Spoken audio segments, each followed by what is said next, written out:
सो good morning dear students. आज study करने वाले हैं विद्युतीय बल का कूलम का नियम।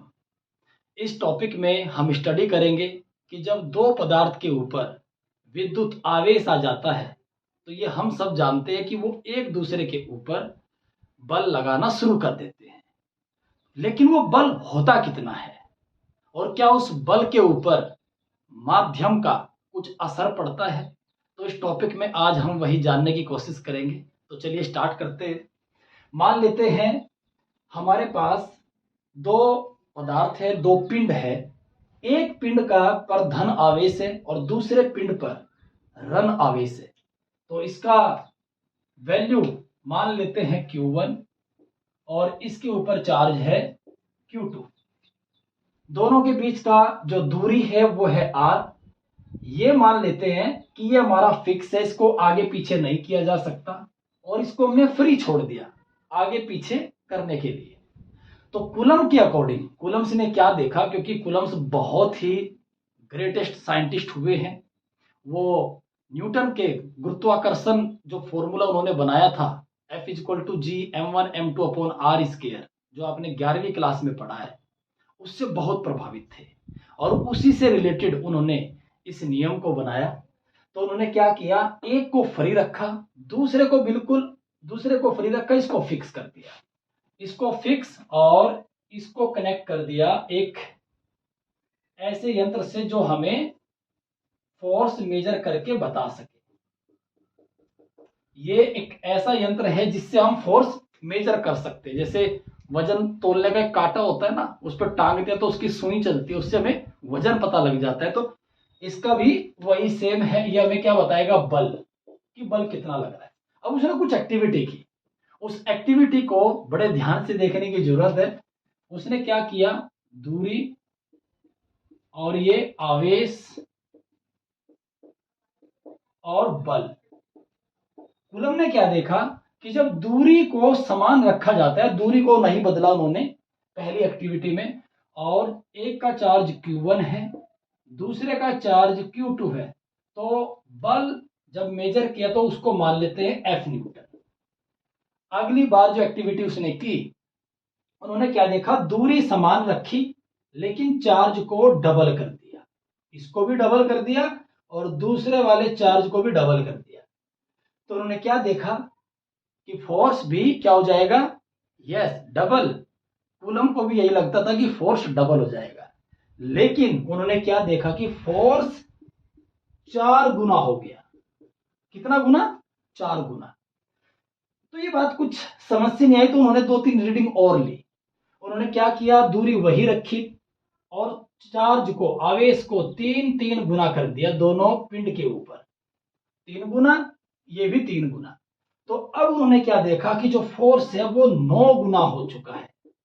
तो यहां से एक चीज समझ आती है कि जो दो पिंड है, दो आवेशित पिंडों के बीच लगने वाला स्थिर विद्युतीय बल उन दोनों पिंडों पर आवेश के गुणनफल के समानुपाती होता है। अब देखिए, दोनों की मल्टीप्लाई कीजिए, 3 तिया 9, 2 दूनी 4, 1 एकम 1, राइट। अगर वो 4 गुना भी करेंगे तो फोर्स कितना हो जाएगा, इसको भी 4 गुना कर दिया, इसको भी 4 गुना, तो फोर्स यस 16 गुना हो जाएगा। तो according to Coulomb's law, Coulomb के नियम के अनुसार हमारा पहला जो रिलेशन निकल के आया, जो फोर्स होता है दो आवेशित पिंडों के बीच लगने वाला बल, स्थिर विद्युतीय बल, समानुपाती होता है दोनों आवेश के गुणनफल के। समीकरण 1, पहली बात। अब अगली एक्टिविटी में उन्होंने क्या देखा, अगली एक्टिविटी में आवेश को जो का तो रखा, अब दूरी को बदलना शुरू किया। दूरी, पहले R थी दूरी हमारी, चार्ज Q1 Q2, बल निकल के आया F न्यूटन। अब उन्होंने क्या किया, चार्ज जो आवेश है उसको एक समान रखा, मतलब बराबर, दूरी को बदला, दूरी को डबल कर दिया। पहले इतना था, अब इतना दूरी कर दिया, दोनों के बीच में दूरी को डबल कर दिया 2R। और आवेश जो का त्यों, आवेश ने कोई चेंज नहीं किया। अब फोर्स कितना होना चाहिए, यस, आधा। कूलम को भी यही लगता था कि आधा होना चाहिए, लेकिन जो मीटर है वो तो रीडिंग कुछ और दिखा रहा है। तो मीटर में क्या देखा कि जो फोर्स है वो 4 गुना कम हो गया। कितना? यस, 4 गुना, 4 टाइम्स। उसके बाद दूरी को 3 गुना जब किया गया, चार्ज समान रखा, चार्ज पे कोई परिवर्तन नहीं, तो अब फोर्स कितना हो गया? यस, 9 गुना कम। तो यहां से एक चीज समझ आई कूलम को कि दूरी को मैं बढ़ाता हूं तो फोर्स घटता है, और यही गुरुत्वाकर्षण बल में भी था। दो ऑब्जेक्ट का, दो पिंडों का मास बढ़ेगा तो गुरुत्वाकर्षण फोर्स भी उनके बीच में बढ़ता है। यहां पे भी वही हो रहा है इसके अकॉर्डिंग, बट वहां पे क्या था, अब उन्होंने क्या देखा कि जो दूरी है, दूरी के साथ रिलेशन क्या है, दूरी बढ़ाने से फोर्स घट रहा है, लेकिन किस हिसाब से घट रहा है, किस अनुपात में घट रहा है। तो 3 का वर्ग कितना है? 9, 2 का वर्ग 4, 1 का वर्ग 1। तो यहां से एक नया रिलेशन निकल के आया कि जो दो पिंडों के बीच विद्युत, स्थिर विद्युत या बल लगता है, वो दोनों के आवेश के गुणनफल के समानुपाती होता है, और उनके बीच की दूरी के वर्ग के, उनके बीच की दूरी क्या है? आर, उनके बीच की दूरी के वर्ग के व्युत कर्मानुपाती होता है। तो आई होप आप समझ चुके होंगे, दोनों चार्ज के गुणनफल के समानुपाती और दोनों चार्ज के बीच में जो दूरी है उसके वर्ग के व्युत कर्मानुपाती होता है। तो अगला रिलेशन हमारा बन जाएगा एफ इनवर्सली प्रोपोर्शनल व्युत कर्मानुपाती दूरी का वर्ग। समीकरण नंबर 2, दोनों को कंबाइन करेंगे तो F directly proportional Q1 Q2 upon R square. उन्होंने क्या देखा कि जो हमारा स्थिर विद्युत या बल है दो आवेशित पिंडों के बीच, ये किसके ऊपर निर्भर करता है? अब तक आवेश के ऊपर। आवेश बढ़ेगा तो फोर्स भी बढ़ेगा। दूरी के ऊपर, दूरी बढ़ेगी तो फोर्स घटेगा। लेकिन एक चीज और नोट की कूलम्स ने, और वो क्या चीज नोट की कि निर्वात में जो बल आ रहा है, क्या किसी दूसरे माध्यम में भी वही बल आएगा? तो उन्होंने निर्वात से दोनों पिंडों को निकाला, आवेश से समान, दूरी भी समान, उनको पानी में रख के देखा। तो जब पानी में रखा गया तो उन्होंने क्या देखा कि जो स्थिर विद्युतीय बल है दोनों पिंडों के बीच, वो 80 गुना कम हो जाता है। 80 गुना।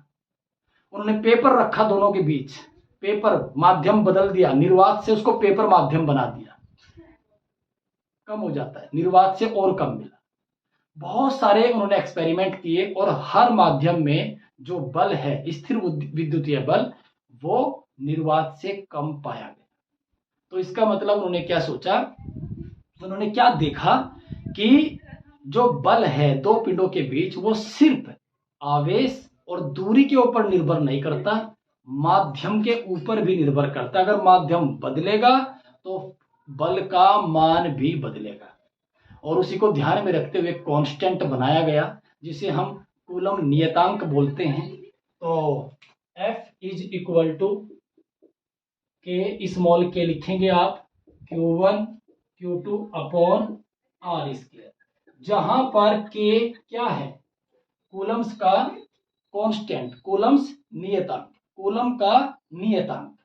तो आप के की वैल्यू क्या है यहाँ पर? K is equal to 1/4 pi epsilon naught, ये हमारे के की वैल्यू है। यहां पर के तो हमें पता है कूलम्स नियतांक है, लेकिन एप्सिलॉन नॉट क्या है? एप्सिलॉन नॉट होती है निर्वात की, फ्री स्पेस की पैराविद्युतांक, परावैद्युतांक, जिसको हम विद्युतशीलता भी कहते हैं। तो ये क्या है? परमिटिविटी, मतलब परावैद्युतांक फ्री स्पेस का, राइट। और इसकी वैल्यू कितनी होती है? पहले तो के की वैल्यू जो हमने कैलकुलेट की तो ये आई 9 इंटू 10⁹9। अब यूनिट क्या बनेगी के की? के की यूनिट निकालने के लिए फॉर्मूला आपके सामने है, तो आप इसका यूनिट यहां से निकाल सकते हैं।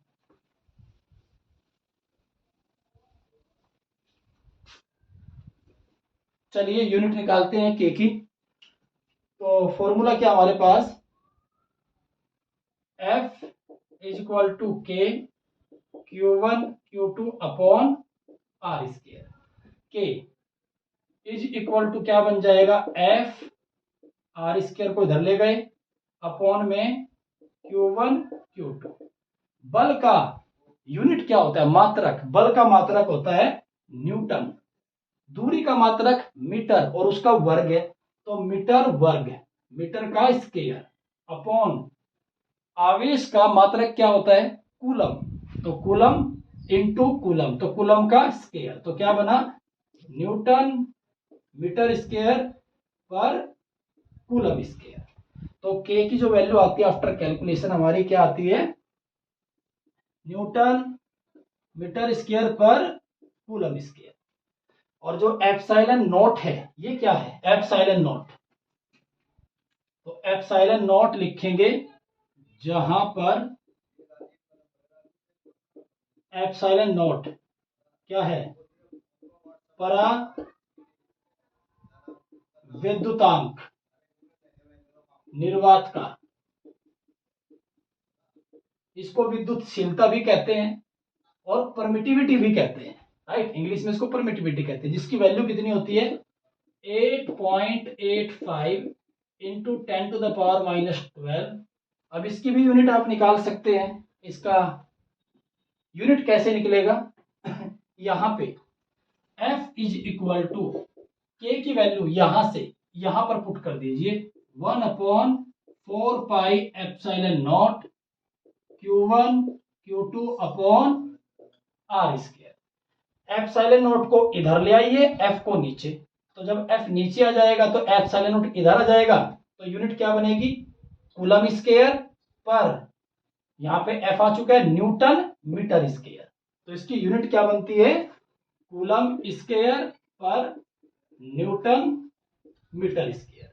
तो ये हमारा एप्सिलॉन नॉट की वैल्यू होती है।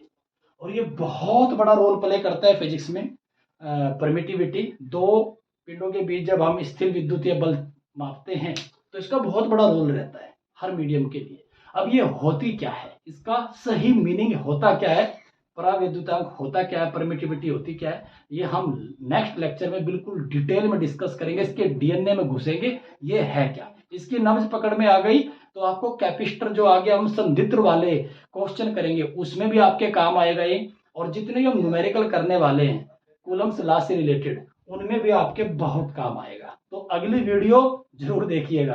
तो वैल्यू पुट की हमने, तो ये हमारा क्या आ गया, फोर्स का नियम।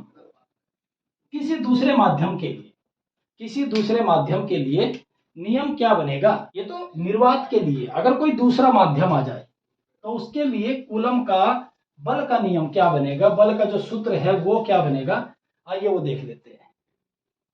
तो दूसरे माध्यम के लिए, निर्वात नहीं है कोई और माध्यम है, माध्यम के लिए, दूसरे माध्यम के लिए क्या बनेगा, F M is equal to 1/4 pi, देखिए यहां पर परावैद्युतांक किसका था, निर्वात का, अब माध्यम बदल गया तो परावैद्युतांक किसका आएगा, माध्यम का, तो उसको हम रिप्रेजेंट करेंगे एप्सिलॉन एम से, और इनटू में Q1 Q2 upon R square. तो ये हमारा दूसरे माध्यम के लिए क्या बन गया, कूलम बल का सूत्र। इसकी वैल्यू कितनी होती है एप्सिलॉन एम की, तो एप्सिलॉन एम की value epsilon M is equal to epsilon R into epsilon naught. Epsilon M क्या है, परावैद्युतांक किसी भी माध्यम का, एप्सिलॉन आर क्या है, सापेक्ष विद्युत, सापेक्ष परावैद्युतांक या सापेक्ष विद्युतशीलता या रिलेटिव परमिटिविटी, कुछ भी बोल सकते हैं आप इसको। तो ये रिलेटिव परमिटिविटी होती है किसी भी मीडियम के, किसी भी माध्यम की, और इसको तो आप जानते ही हैं, यस, निर्वात की परावैद्युतांक, निर्वात की विद्युतशीलता, जिसकी वैल्यू अभी हमने लिखी थी 8.85 इंटू 10⁻⁻12 न्यूटन मीटर स्क्वायर पर कूलम स्क्वायर। सो गाइज, नहीं, इसकी यूनिट बनेगी हमारी, सॉरी, कूलम स्क्वायर पर न्यूटन मीटर स्क्वायर परावैद्युतांक की। तो ये हमारा किसी भी मीडियम के लिए। अब ये वैल्यू यहां से उठा के हम यहाँ पे पुट कर सकते हैं। तो फॉर्मूला क्या बनेगा, तो फॉर्मूला बनाइए नए वाला। तो नए वाला जब फॉर्मूला हम बनाएंगे तो F M is equal to 1/4 pi epsilon into epsilon naught और Q1 Q2 upon R square. अब किसी भी न्यूमेरिकल में जब आपसे बल पूछेगा और मीडियम कोई और होगा, निर्वात नहीं होगा, तो उस निर्वात, उस मीडियम की, उस माध्यम की वो आपको क्या देगा, सापेक्ष विद्युतशीलता या सापेक्ष परावैद्युतांक, वो इस चीज को देगा। वैल्यू सभी पुट करनी है, आंसर आ जाएगा। तो एक चीज समझ आई कि जो दो पिंडों के बीच विद्युत स्थिर विद्युतीय बल लगता है वो चार्ज के ऊपर निर्भर करता है, मात्रा कितनी है, दूरी के ऊपर निर्भर करता है, और किस चीज के ऊपर, यस, माध्यम के ऊपर, माध्यम का परावैद्युतांक के ऊपर भी वो निर्भर करता है। अब ये परावैद्युतांक क्या होता है अगली वीडियो में जरूर देखिएगा, बड़ा मजा